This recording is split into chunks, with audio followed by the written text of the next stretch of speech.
Felicitous greetings, fellow fanatics. Welcome back one and all, I'm AtF Fanatic, and today we're taking a look at Legends of the Arena, a tactical combat programming game inspired by platform fighters by AtF Games. Please do bear in mind that this is a preview based off of a prototype copy.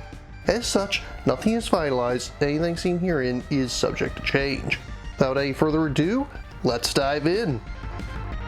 In Legends of the Arena, 2 to 6 players will be duking it out, attempting to push their opponents off the stage before they themselves are pushed off. To set up, begin by laying out the 7 stage cards in a row. These are double-sided to form 2 stages, the differences are purely aesthetic.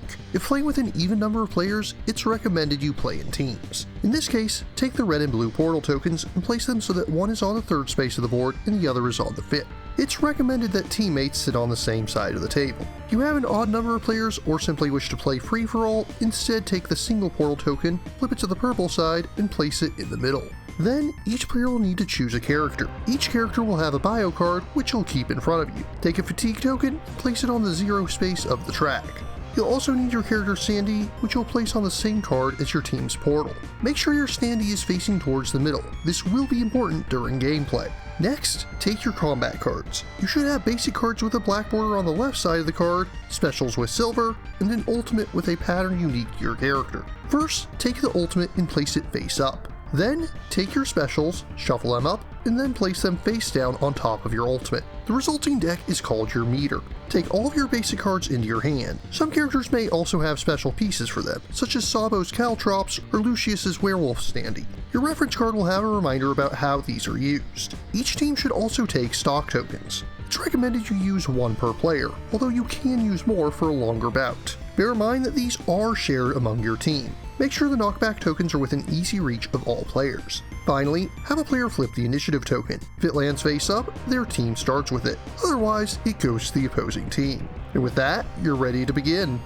Turn structure in Legends of the Arena consists of sequences of 4 phases. To prepare for a sequence, each player will draw the top card of their meter and add it to their hand.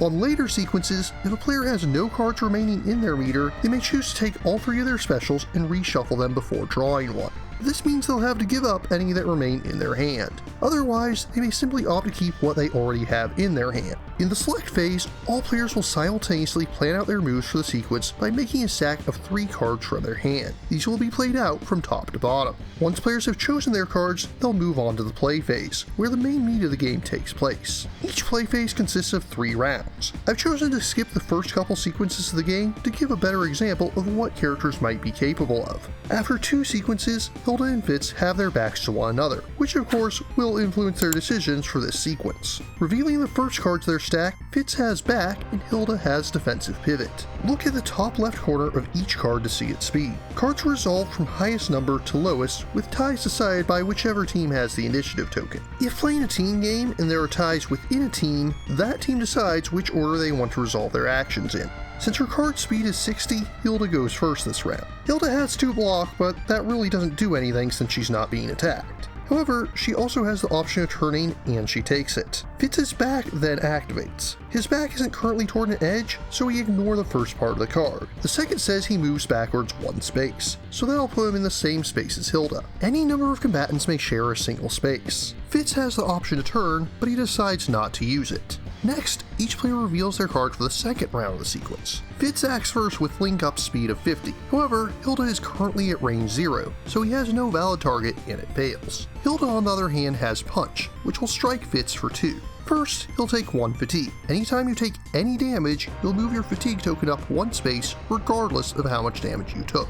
With Fitz currently at 5 fatigue, this will push him up to 6. After that, count a number of spaces equal to the strength of the attack in question. Since Fitz has no block this round, he'll take the full 2 damage, so we count 2 spaces away from his fatigue marker and see that he'll be pushed back 2 spaces. We'll mark this with 2 push tokens in the direction that the attacker is currently facing. Push tokens are not resolved immediately. First, finish up all character actions for that round. It doesn't matter much this time, but this can make a huge difference in team games. After all players have played their cards, they'll simultaneously resolve push tokens. In this case, Fitz is pushed to the edge, but he's not knocked out. Whenever a player lands on the edge of the board, first they'll turn to face the center if necessary. After that, players will then immediately move inward 1 space. Unlike Smash Brothers, any number of players may grab the ledge in a single moment. Fitz can let out a sigh of relief. If he'd been pushed just one space further, he'd have been knocked out. Finally, Hilda reveals Shattering Soprano, and Fitz reveals Tenderize. Fitz's speed of 37 means he'll swing, but with a range of 0, he misses, which is undoubtedly disappointing for him. However, his 3 block means he'll be disappointing Hilda as well. Shattering Soprano is a fairly powerful attack at 3 strike, but Tenderize's block of 3 means that Fitz won't take any damage from the attack. This means he won't be fatigued or knocked back by it. After all 3 rounds have finished for a sequence, you'll move on to the cleanup phase. During this phase, players will take all basic cards back into their hands. Any specials used during the sequence will be discarded, and any ultimates will be removed from the game. This means that each ultimate can only be used once, so time it wisely. So what exactly happens when a character is knocked out? First, you'll flip over one of that team's stock tokens. That was the last one, the game is over, and the remaining team wins. Otherwise, you'll immediately reset that player's fatigue to 0 and place their standee back on the space with their portal. That player then gets to decide which way their character faces. Play will continue like this until only one team is left standing, with the remaining team as the winner. If there's a tie, then the team that suffered fewer knockouts in the final round wins, followed by the team that managed to push a single defeated character the furthest from the arena with their final blow. That covers everything you need to know for 1v1s, but team play and free-for-alls probably still have you asking a few questions. For any game with more than 2 players, you may have more than one valid target for an attack.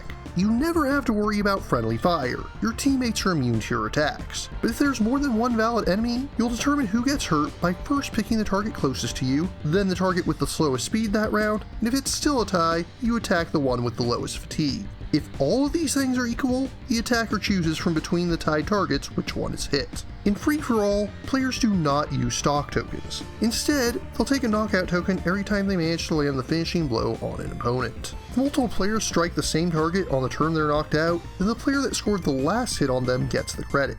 That aside, the first player to score 2 knockouts wins.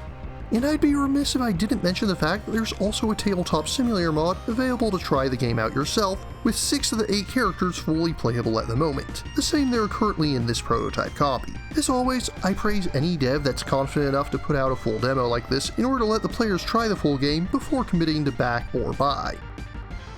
As this is a prototype copy, I'll not be going into component quality at this time. That being said, a lot of the art assets do look as though they're near or even perhaps finished. What is there does look great with a modern comic book aesthetic. All in all, Legends of the Arena is a fast-paced game that can be enjoyed either as a tense duel or as a chaotic party game, not unlike the platform fighters that inspired it. It's not the first tabletop game that I've looked at that imitates fighting video games or even platform fighters, but it is the first one to accurately capture that feeling of building up damage, then sending your foe flying with a finishing blow. Each character plays quite uniquely with their own skills and mechanics. You already saw a bit of this with Fitz and Hilda, but it can get a lot crazier. Lucius is constantly swapping between a ranged and melee focus as he shifts between his human and werewolf forms. And then you have Ticket, who can do absolutely insane things with his edit cards, such as adding a 4th round to a sequence, or even playing all of his cards in reverse for his ultimate. As this is a prototype copy, I'll not be giving Legends of the Arena a formal review score at this time. What I can say is that what's here is a very solid foundation, and I can't wait to see how it turns out. Legends of the Arena is currently aiming for a Kickstarter launch in August. If you're interested in backing or learning more, links are included in the description. But what about you? What do you think of Legends of the Arena? What games inspired by video game fighters do you enjoy? If you have any questions, remarks, or opposing points of view, leave them in the comments down below. Don't forget to like, share, subscribe, and ring that bell. And if you really enjoy my work, please consider funding my channel on Patreon. Until next time, farewell, fellow Fanatics.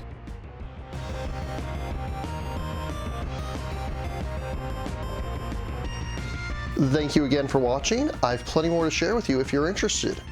You can click up here above my head to subscribe to my channel.